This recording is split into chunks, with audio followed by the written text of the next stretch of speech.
casa, nesse mesmo horário, para vir para cá, é para ter um encontro com Ele, para ter um encontro com Deus. Então, isso é lindo demais. Eu acho que essa canção que a gente cantou foi muito propícia, né? Porque ao contemplar o Senhor, nós somos transformados. Amém? A Bíblia fala que é de glória em glória que nós somos transformados. Então, quando nós olhamos para Ele, nós vimos a glória dEle e a gente não resiste. E aí a gente contempla Jesus e busca cada vez mais se parecer com Jesus. Amém? Vanessa hoje estava falando alguma coisa, a gente estava vendo algum vídeo, alguma coisa, aí ela falou, nós... Ah, não, lembrei. Faltou sal na comida, ela esqueceu de botar alguma coisa lá na correria e tal. Aí ela, amor, tá faltando um salzinho. Eu falei, tá faltando um salzinho. Aí ela, eu vou pegar lá o sal, aí pegou lá, aí na volta ela virou para mim e falou, caraca, nós somos o sal da terra, né? Falei, é isso aí, Vanessa. Nós somos o sal da terra e a luz do mundo. Se, irmãos, a gente não salgar esse tempo e essa geração, o trem fica ruim demais.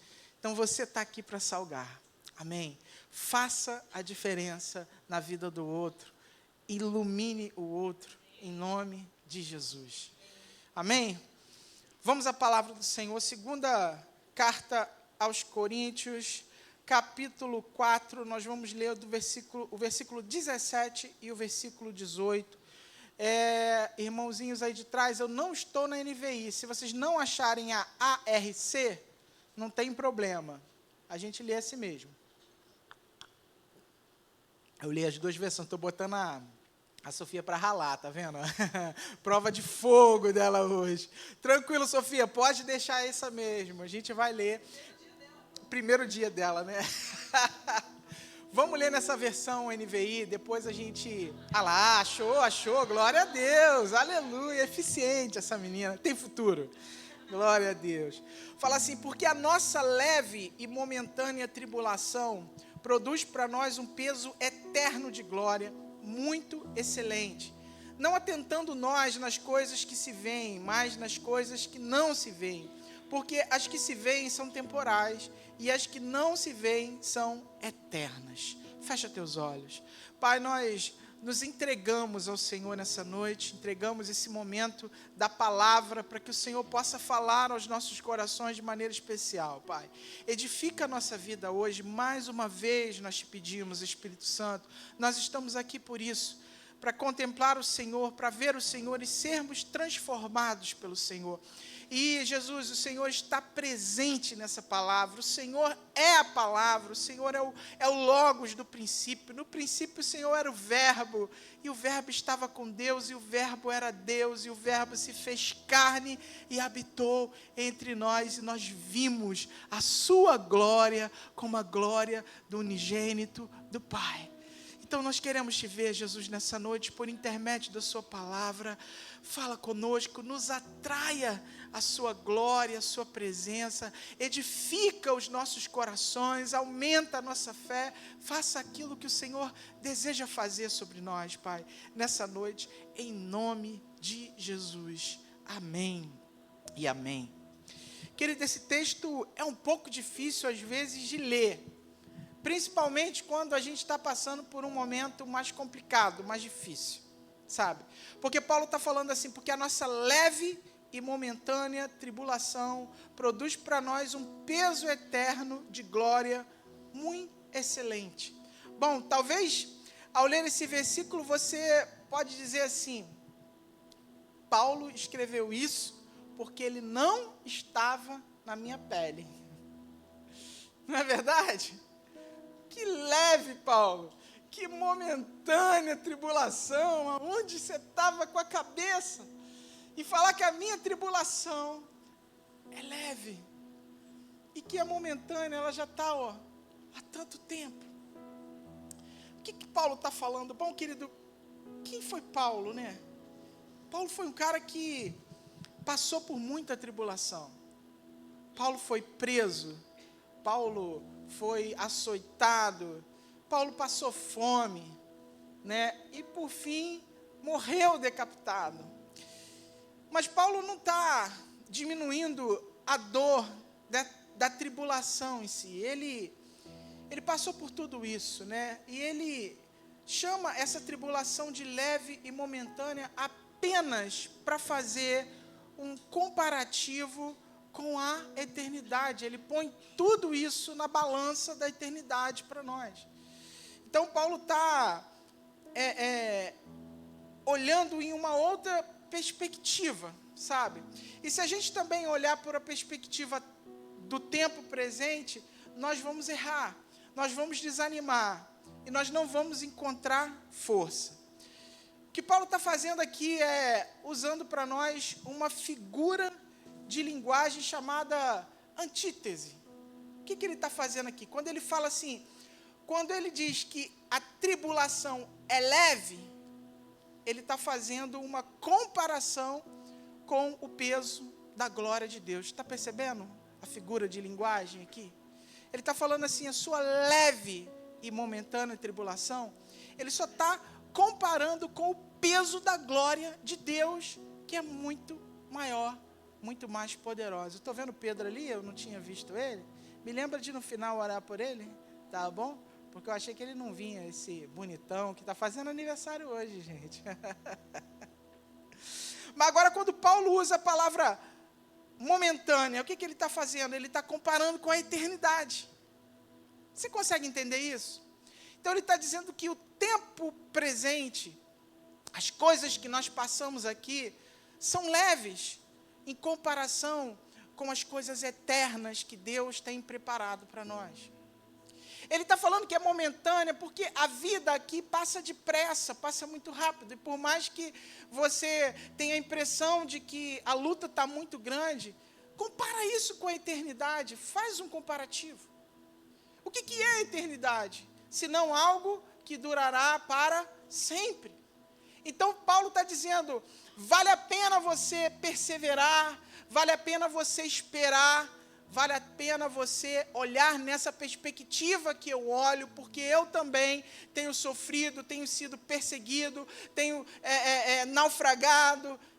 Ele tem passado por muita coisa difícil e ele pode, com toda propriedade, dizer isso para nós, ensinar isso para nós. E, querido, Deus não está alheio ao seu sofrimento. Amém? Você sabe o que é isso? Deus não está alheio ao seu sofrimento, Ele não está nem aí para você, não é isso. Pelo contrário, Deus está olhando para você e Ele está cuidando de você.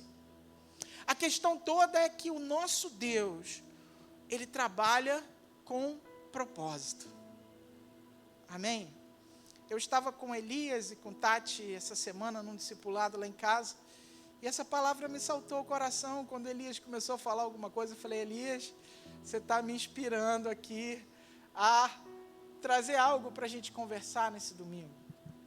Que o Espírito Santo confirme. Graças a Deus, Elias, ele confirmou. O nosso Deus, Ele trabalha por propósito. Existe um propósito de Deus para você. E agora eu não estou nem falando do propósito eterno. Esse é fundamental para nós, não é? Uma família de muitos filhos semelhantes a Jesus. Então, se o Senhor estiver fazendo alguma coisa para que Ele produza o Cristo em você, está tudo bem. Ok? Então, Ele trabalha com propósito, mas Ele também tem propósitos específicos para a vida de vocês. Então, Ele está formando você. Ele está edificando você. Ele está construindo você como um edifício para Ele. Como alguma coisa importante para Ele, porque Ele tem algo a fazer através da sua vida. Talvez você olhe para você e diga assim, não, Felipe, eu sou insignificante. Deus não vai fazer nada comigo, eu nem presto. Eu faço tudo errado. Pô, legal você ter essa percepção até certo ponto, tá bom? Mas errado em olhar nesse prisma quando você sabe que você é filho de Deus e que você está sendo transformado à imagem de Cristo. Então você é muito importante, você é muito valioso para o Senhor. E sim, Deus tem algo a fazer através de você e da sua história. A sua vida pode edificar a vida de outros, agora ou mesmo no futuro. E você não pode achar que a sua existência é uma mera existência, não. Deus trabalha por propósito. O seu Deus, o seu Senhor, Ele está trabalhando na sua vida. Então você precisa crer. Vocês estão aí? Amém, gostei do amém. Ele me ajuda aqui a ficar mais animado, né, Alessandro? Quando a gente está pregando aqui um amém, ajuda pra caramba.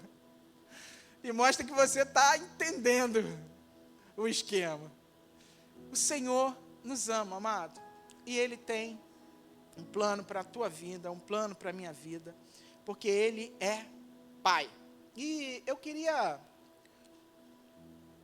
tentar até ser breve, mas eu disse que vou tentar. E eu queria falar de Abraão com você. Não vou ler a história de Abraão, está lá em Gênesis 42. Você anota aí para você, essa semana, estudar Abraão. E eu vou tentar, essa semana, ficar mandando coisa para você lá no grupo, tá? Para você se lembrar e fazer o teu devocional, baseado nessa palavra que você está ouvindo hoje aqui. Quem foi Abraão? Bom, Abraão, a vida de Abraão, ela vai nos mostrar que a fé não nos poupa das tribulações, mas muda radicalmente o foco da nossa vida, da nossa existência. Você entendeu? A tua fé, a fé que você tem no Pai, em Jesus, não muda o fato de você ter tribulações. Jesus, ele falou, no mundo tereis aflições, tem de bom ânimo, eu venci o mundo e você também vai vencer. Mas ela muda o foco da tua história. E Abraão é esse cara que, meio a dores, ele viu a glória de Deus por intermédio da obediência. Ele ouviu o Pai, ele ouviu o Senhor, falando para ele assim, Abraão, sai do meio da tua terra e no meio da tua parentela, e vai para uma terra que te mostrarei, e farei de ti uma grande nação. Imagina, você ouve isso da parte de Deus, aí você está bem localizado, bem estruturado, numa família razoavelmente bem financeiramente, também falando, porque o pai de Abraão era um comerciante em Ur dos Caldeus, depois eles saem de lá, eles vão para uma cidade chamada Harã, eles ficam ali, também são bem-sucedidos naquele lugar, mas Deus queria arrancar algumas coisas de Abraão, Deus precisava mudar Abraão. Por quê? Porque Abraão estava no meio de um povo idólatra. Ur dos Caldeus era um lugar de muita idolatria. Diz, não a Bíblia, mas os outros livros judaicos, de que Terá era um cara que vendia ídolos. Ele fazia ídolos. Bom, essa é a história, né, Alessandro? Bom, a gente não tem uma confirmação bíblica a respeito disso, mas tudo nos parece que sim. Tá?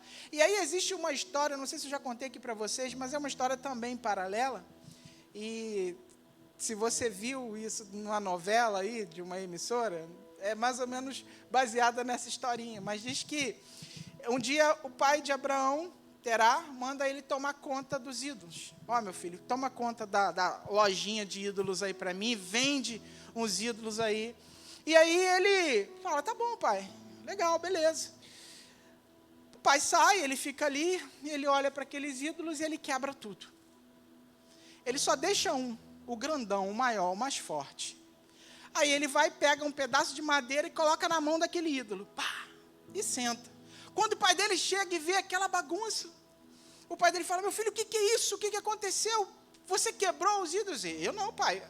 Foi aquele mais forte ali. Ó. Hoje ele estava chateado e ele matou, quebrou todos os outros. Aí ela, meu filho, você está de brincadeira comigo? Eu estou parafraseando, tá, irmão? Você está de brincadeira comigo? Foi eu que fiz aquele ídolo. Como é que você está me dizendo que ele foi lá e quebrou os outros? Ué, pai. E você tem coragem de adorar um ídolo que foi você mesmo que fez? E reconhecer que nele não há força nenhuma? Como que o senhor quer adorar a esses deuses, pai? Bom, se há uma história, amado, deve ser, ela traz uma boa mensagem, uma boa reflexão. não é verdade? E mostra que Abraão estava nesse lugar e provavelmente o Senhor viu algo no coração de Abraão. Por quê? Porque a Bíblia fala que Deus, os olhos do Senhor, ele andam por toda a terra, buscando, sabe, procurando o quê? Seus verdadeiros adoradores. Aqueles que adoram o Pai em espírito e em verdade. Quando ele vê no coração de alguém uma semente, ele investe. Por isso você está aqui. Porque Deus investiu na sua vida, na sua história. Ele olhou um dia para você. Amém? Como ele olhou para Abraão e ele escolheu Abraão. E aí, meu amigo, a vida do cara mudou completamente. Abraão passou por muitas histórias difíceis, complicadas, para chegar onde ele precisava chegar. A história de Abraão, que nós chamamos ele de pai da fé, é uma linda história, mas também é uma história muito difícil, irmão. Nada fácil. O que Deus faz com Abraão é falar com ele assim: Abraão, abra mão daquilo que você está vendo por aquilo que você não viu ainda. Abra mão, Abraão, do certo por aquilo que você não está enxergando. Mas eu estou dizendo para você, confia na minha palavra. E se você deixar todas essas coisas visíveis, eu vou te mostrar algo muito superior a tudo isso. Essa é a história de Abraão. Um homem que deixa o visível para ir em busca do invisível. Ele precisou deixar o que via para confiar naquilo que Deus havia prometido a ele. Amado, essa é a nossa história. Deus tem nos chamado também a abrir mão do visível, a olhar menos para aquilo que nós estamos vendo, porque nós costumamos nos fixar, nos prender, sabe, nos ater às coisas visíveis. Mas como o texto que nós lemos aqui de 2 Coríntios, as coisas visíveis, elas são temporais. O que é temporal? Ela passa muito rápido. Mas as coisas invisíveis, elas são eternas. E são essas coisas que o Senhor tem nos chamado a caminhar em busca delas. Então, se você tem devotado a tua vida para o visível, cuidado. Ouve Deus, ouve aquilo que o Espírito Santo quer falar ao seu coração, a direção que Ele quer dar para a sua vida, para a sua história, porque é Ele que está construindo e edificando você para um propósito, amado. E confia no Senhor que coisa alguma vai lhe faltar durante esse tempo. Amém? Glória a Deus. Aleluia. Eu vou falar aqui de outro homem. Esse aqui, você vai falar, ih, Jó. Carol fez assim, meu Deus. Querido, em um único dia, a realidade visível de Jó desmoronou. Felipe, onde eu leio isso? No livro de Jó. Lê ele todo, tá? 45 ou 42 capítulos, acho 42 capítulos. Lê tudo, tá? Para você entender a história. Num dia, é um dia mesmo, irmãos, a história desse homem mudou. Ele perdeu os bens, os servos, os filhos e logo depois a própria saúde, porque ele ficou leproso. E para piorar esse cenário visível ao seu redor, isso também incluía amigos acusadores e uma esposa desanimada, complicada, que ficava o tempo todo falando para ele, amaldiçoa esse teu Deus e morre.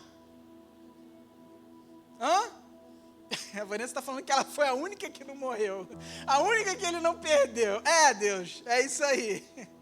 Deus tem os seus caminhos. E, querido, se Jó fosse olhar, de fato, apenas para o que ele estava vendo, ele só via cinzas, feridas, solidão, palavras negativas, frustração, A única conclusão lógica para Jó seria fazer aquilo que a mulher estava dizendo. Morre, cara. Para que viver? Numa noite você perdeu todos os filhos. Na outra você perdeu as suas coisas, os seus bens, o seu gado, camelos, ovelhas. Você perdeu tudo.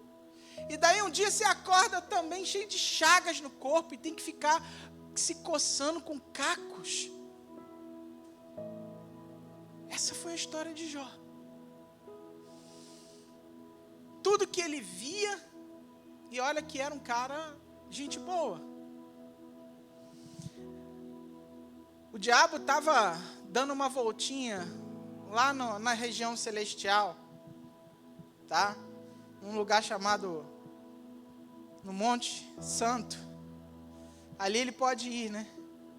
E aí ele foi lá, estava lá o Senhor também. E aí o Senhor faz uma pergunta para ele: e aí, viu Jó, meu filho? Cara top, né? Cara top, tu viu? Esse tu viu. Aí o diabo, eu vi mesmo. Mas também, né? O Senhor cerca ele de mimo, o Senhor faz com ele, dá tanta coisa para ele.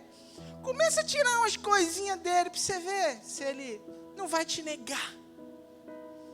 E Deus fala: vai lá, toca em Jó, só não toca na vida dele.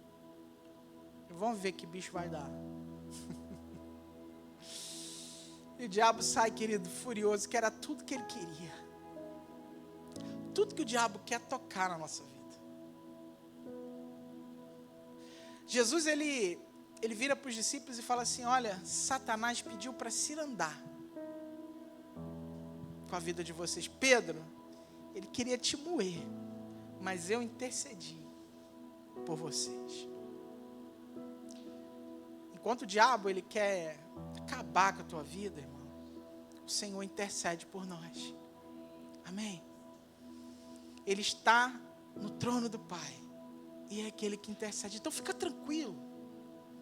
Fica tranquilo no meio da sua tribulação, da sua leve e momentânea tribulação, porque Deus está com você.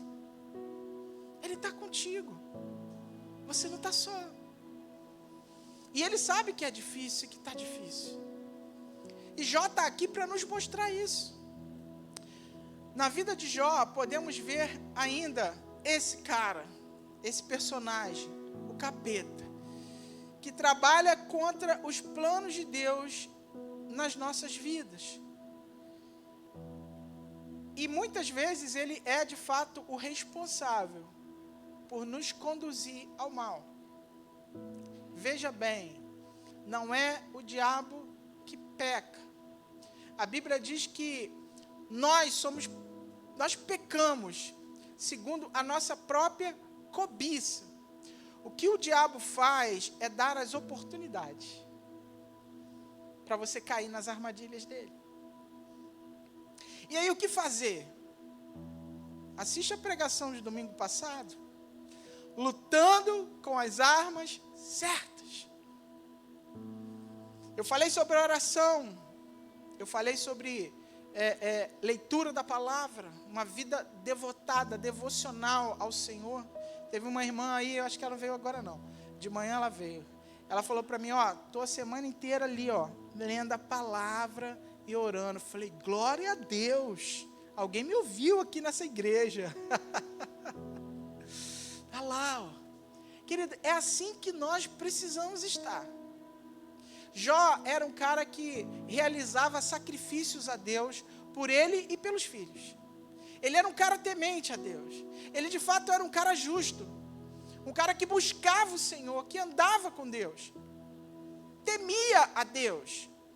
E todas essas coisas vieram sobre a vida dele. E se Jó não tivesse essa prática de andar com o Senhor, provavelmente Deus nem permitiria que Satanás fizesse aquilo que fez. Porque ele não estaria pronto, preparado. Mas só que a tribulação, ela vem para a nossa vida. Deus não tem como nos poupar dela.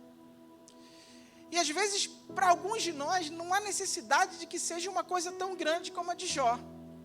Às vezes uma situação pequena já derruba você. E por que essa situação pequena derruba você? Porque a tua fé é pequena.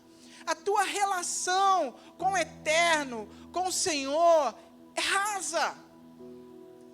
Você não tem uma relação aquecida com Deus. Por isso você passa por dificuldades mínimas que nem se comparam a Jó. E você enlouquece. E você acha que o mundo vai acabar. E você acha que não vai dar para você. Está faltando na sua vida relação com Deus. Comunhão com Ele. Para que você esteja fortalecido. Amados, nós vemos... A gente tem vivendo assim coisas pesadas desde o ano passado. E algumas pessoas chegaram para mim, pastores, falaram, eu não sei como é que você está aguentando. Porque essa história aí eu nunca vivi. E aí você fala, não, a igreja deve estar em pecado. Não, irmão. Deus não nos falou isso. É a hora da luta. É a hora da tribulação. E o que a gente tem que fazer? Orar. Clamar. Nos unir, como nos unimos em oração pela manhã. Aqui hoje. E o Senhor se derramou, falou conosco. Essa é a nossa posição, esse é o lugar que nós precisamos estar. E voltando para Jó. Jó, no meio desse processo, no capítulo 19, põe aí para nós, irmãos. Ele vai dizer assim, quanto a mim, eu sei que o meu Redentor vive, e que no fim se levantará sobre a terra. Depois que o meu corpo estiver destruído e sem carne, verei Deus. Eu verei com os meus próprios olhos, eu mesmo e não outro, como anseio no meu peito o coração. Como anseia no meu peito o coração. Esse cara estava no meio ainda da luta dele, no meio da tribulação dele. E ele faz uma declaração dessa. Uma declaração dessa só pode ser feita por uma pessoa que ama o Senhor, conhece o Senhor. Ele não tinha visto Jesus ainda, mas como ele fala de Jesus aqui, o meu Redentor, aquele que me redime, ele vive. E no fim, ele está falando dos dias de hoje, ele se levantará sobre a terra.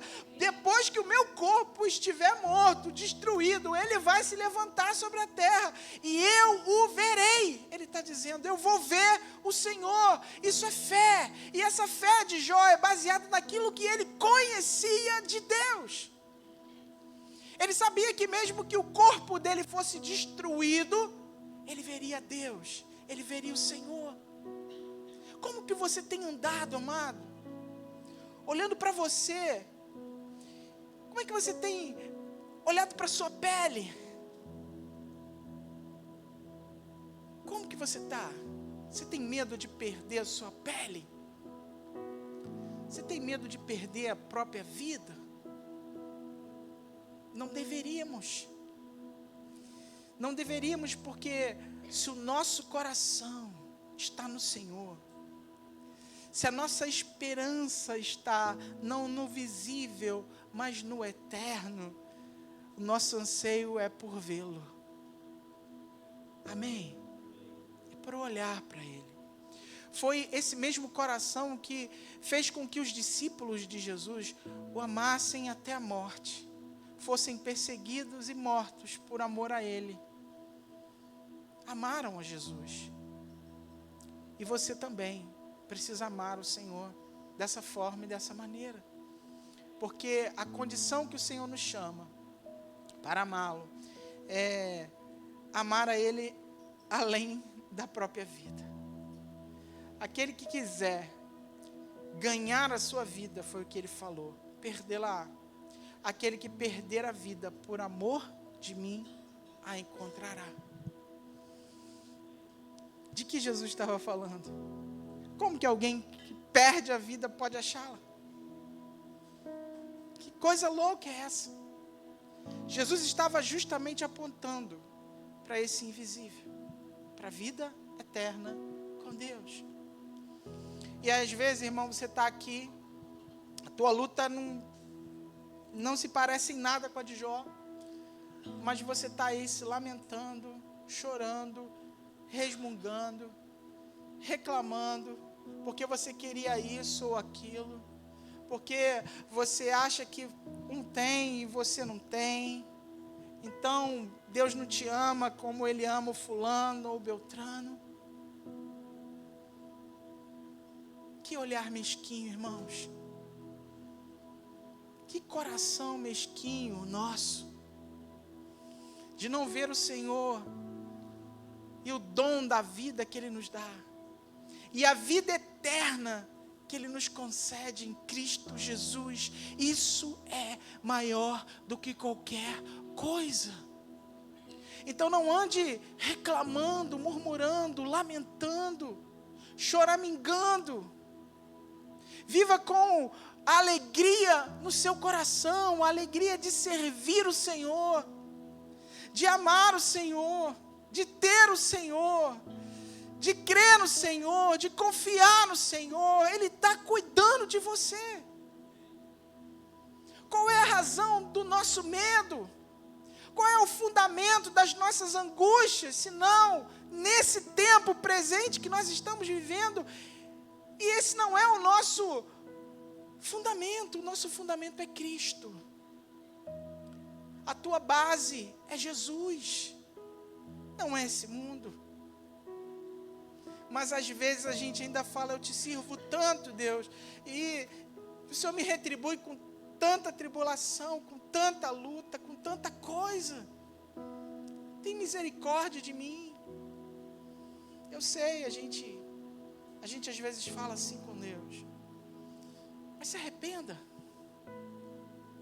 que seja rápido, que você tenha esse momento, mas que rapidamente você retorne à sensatez e fale: não, Senhor, eu sou grato por tudo o que tenho, como aquela canção que a gente canta. Sou grato por tudo que tenho amigos, famílias, irmãos. O tesouro maior desse mundo me foi dado como uma herança eterna. Amém? Isso deve encher o nosso coração de alegria.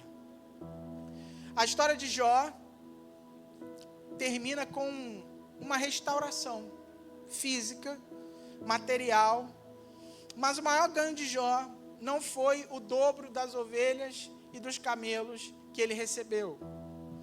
Tudo que ele perdeu, ele ganha em dobro. Até os filhos. Acho que os filhos também, né?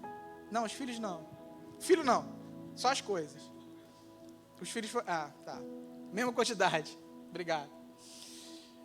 Mas, querido, é a declaração final de Jó, lá no final mesmo, no último capítulo, que ele faz, que mostra a riqueza do propósito na nossa vida. Jó, no capítulo 42, no versículo 5, ele fala assim: eu te conhecia só de ouvir falar, mas agora os meus olhos te veem. Olha só. Sabe o que é isso, amado? É o poder do processo de Deus na tua vida. Ou você decide morrer, ou ver o Senhor, ou contemplar o Senhor. E não importa quanto tempo dure, você vai conhecer o Senhor através do processo de Deus na sua vida. E você vai crescer, avançar e vai dizer: agora eu conheço de verdade o meu Senhor. Eu sei quem Ele é e o que Ele pode fazer. Então, quando vem a tribulação, a gente se desespera, a gente fica preocupado, a gente pede oração para todo mundo. Tá certo, é isso mesmo que tem que fazer. Não se desesperar, mas pedir oração. Mas, querido, entenda que o que vem depois é glória eterna. É um peso de glória. Porque aquela experiência que você teve com Deus, a maneira como você viu o Senhor fazendo, agindo na sua vida, que Ele deu um testemunho para sempre. Para sempre. Então não tema o fogo que vem para provar você. tema. Você está sendo provado por Deus. Provavelmente porque isso era algo em uma área que Deus quer arrancar. Ele quer tirar de você. Então o fogo está vindo para purificar, para limpar você. Então permita que o Espírito haja na sua vida e não resista. Porque resistir é muito pior. O povo de Israel resistiu a Deus no deserto e ficou no deserto. Ninguém aqui quer ficar no deserto. Um deserto não é um lugar fixo de moradia para nós. O deserto é só um caminho. É só um processo. O objetivo final é chegar na terra que o Senhor nos prometeu. Amém, amado?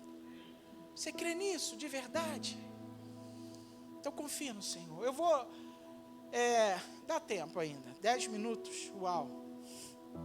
10 minutos para falar de José. Quem foi José?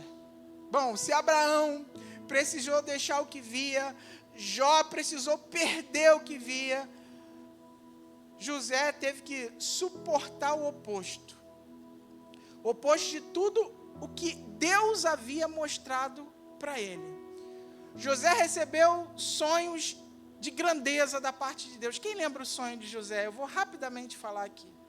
José, ele teve alguns sonhos, mas um deles, ele via os feixes, 12 feixes se inclinar, 12, 11, agora 11, não é isso? Se inclinando diante dele, assim, ó. E depois ele viu o sol e a lua também se prostrando diante dele. Quando ele foi contar para o pai dele, Jacó falou assim, o que você está falando, cara? Você está dizendo que os seus irmãos vão se prostrar diante de você e eu e a sua mãe também? Ô, José, fica na sua aí, não fala muito isso por aí não, que não vai dar certo esse negócio. Mas ele fala, ele abre a boca, ele devia ser, bocão, e falou.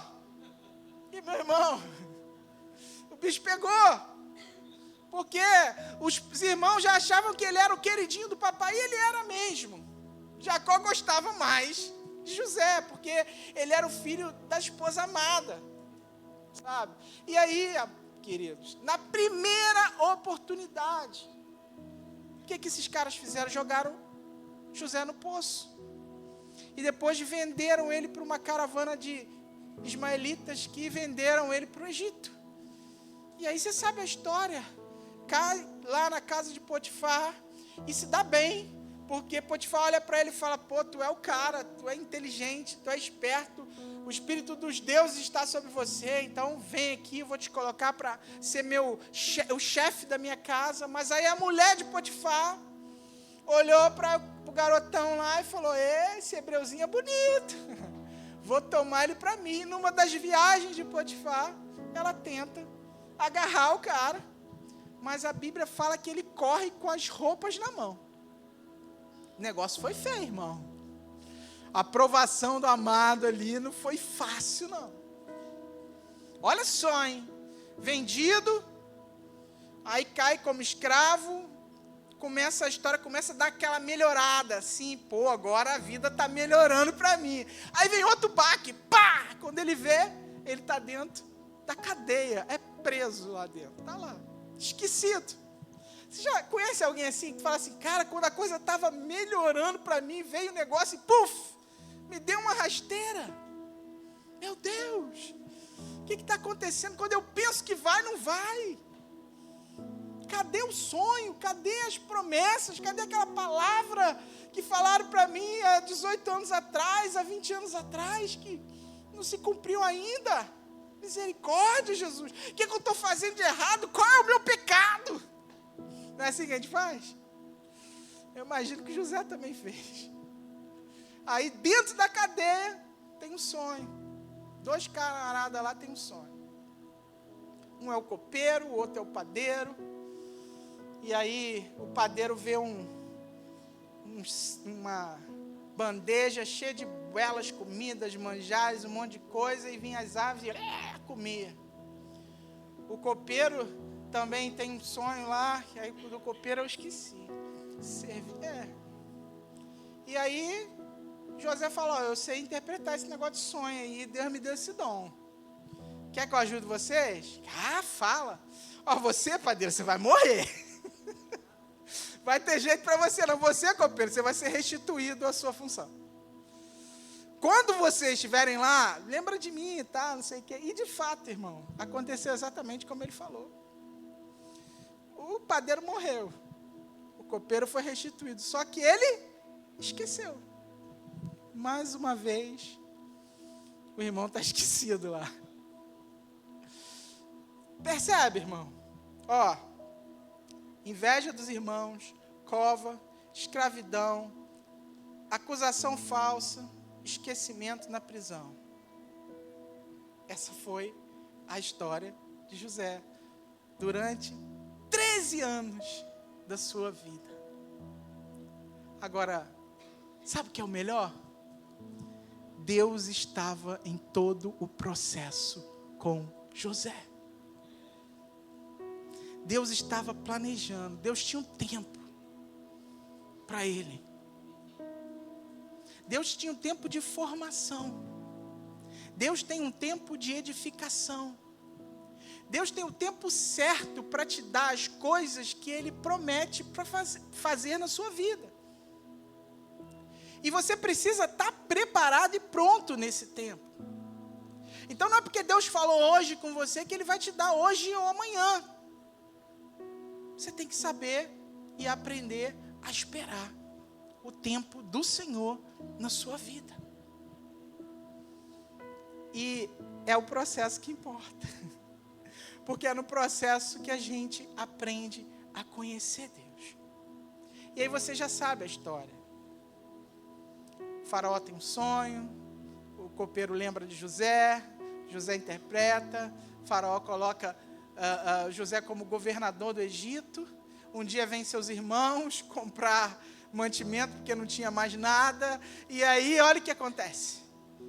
Através daquela posição que Deus havia colocado José, ele consegue abençoar toda a sua família. De repente está o seu pai, os seus irmãos, suas irmãs, vindo agora morar no Egito e sendo protegidos por uma nação muito poderosa. Que provavelmente ali eles eram umas 70 pessoas, fora servos, né? Eu não estou falando de servos, eu estou falando entre eles. A Bíblia fala que cerca de 70 pessoas entraram no Egito. Então, olha que coisa interessante. Se ficassem lá, morreriam de fome ou numa guerra, mas Deus traz eles e protege eles no seio de uma grande nação poderosa. E aí, Jacó morre. E o que acontece? Os irmãos de José ficam com medo, porque eles falam assim: papai morreu, agora, meu amigo, a vingança vai vir, porque José vai vir com tudo para cima da gente. Pode preparar. E começaram de novo a articular uma historinha para contar, para falar para ele: vamos falar isso e aquilo. Mas José é esperto. Ele fala: pode parar, eu estou entendendo onde vocês querem chegar. Deixa eu falar uma coisa para você. Gênesis 50, 19 a 21, fala assim: e José, porém, lhes disse: não tenham medo. Estaria eu no lugar de Deus? Vocês planejaram o mal contra mim, mas Deus o planejou para o bem, para que a vida de um numeroso povo fosse salva hoje. Por isso não tenham medo, eu sustentarei vocês e as suas crianças. Assim José os tranquilizou e lhes falou amavelmente. Quem era esse José?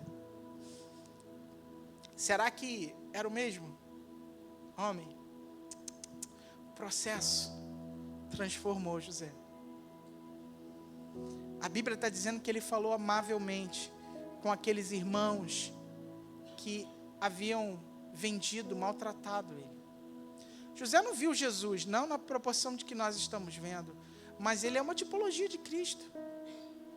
Ele deu a vida pelos seus. E Jesus nos chama, amados, a dar a vida também uns pelos outros. Então, os processos na vida dos Josés são para que os Josés conheçam o Senhor e abençoe outros. Você entende? Você entende que aquilo que Deus está fazendo na sua vida pode ser que sirva para cooperar com a vida de alguém? Para abençoar a vida de alguém? Você percebe isso? Você consegue ver isso? Talvez você não consiga ver porque você só vê o mal. Você só vê a dificuldade. Você só vê aquele mal que fizeram para você. Mas, cara, os caras eram meu irmão, me fizeram mal. Como é que você quer que agora eu ame eles? Eles não podiam ter feito. Não, cara, isso é a maior traição. Querida, o maior sentimento de traição que a gente tem são dos que estão mais perto da gente. Mas qual é o coração que a gente tem que manifestar? De rancor? De ódio? De desprezo? Não, é de amor. É de graça. É amável. É aprendendo, entendendo que Deus está conosco, moldando a gente. É olhar e falar assim, não, o problema não é você. Deus está agindo na minha vida, Ele só está usando você para isso. Você é apenas um instrumento, está tudo bem. Eu preciso aprender a te perdoar. Eu preciso aprender a te amar. Eu preciso aprender a sofrer. Eu preciso aprender a ser desprezado, a ser jogado no poço. Não tem problema, é Deus agindo assim na minha vida, para que eu aprenda, para que eu cresça, para que eu me desenvolva, para que eu tenha uma fé sólida e firme na palavra dEle. É isso, irmão. Foi para isso.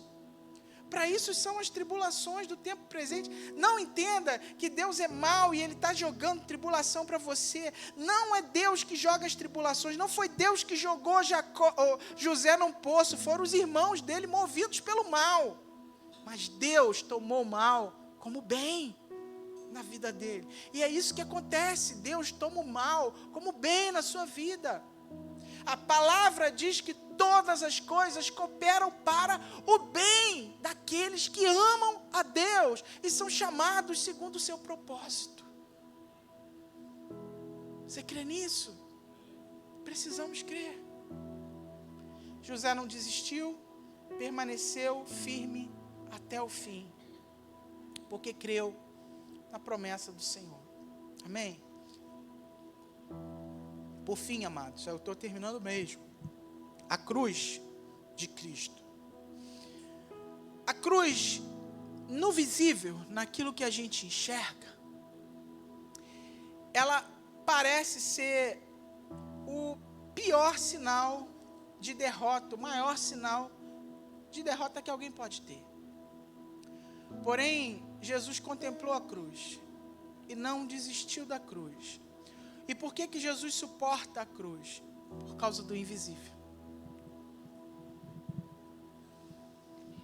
Olhando para o ministério de Jesus, alguém naquela época podia dizer, fracassou. Morreu na cruz. Acabou. Que líder é esse? Curou tanta gente, tão poderoso. Ressuscitou morto. E agora está na cruz. Salva-te a ti mesmo. Foi o que falaram para ele. Mas ele não estava lá para salvar a própria pele. Ele estava lá para morrer no nosso lugar. Jesus suportou a morte para que nós pudéssemos ter vida. Mas o que Jesus contemplava? O invisível. Os discípulos estavam esperando o visível. O povo de Israel estava esperando o visível. Eles estavam querendo ver um rei que ia derrotar Roma e governar sobre eles. Como as promessas que estavam descritas no livro de Isaías. Eles esperavam aquele rei político que ia reorganizar o Estado de Israel e transformar Israel de novo em uma grande nação, como era nos dias de Davi. Isso era o visível, irmão.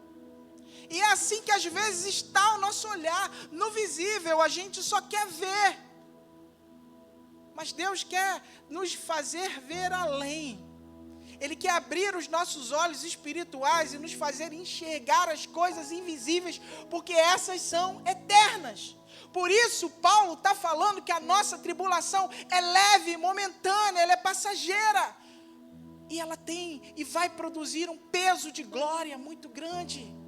Vale a pena passar por qualquer coisa por amor a Jesus no tempo presente. Nós precisamos de um coração que verdadeiramente ama o Senhor, que crê no Senhor, na promessa dEle para a nossa vida.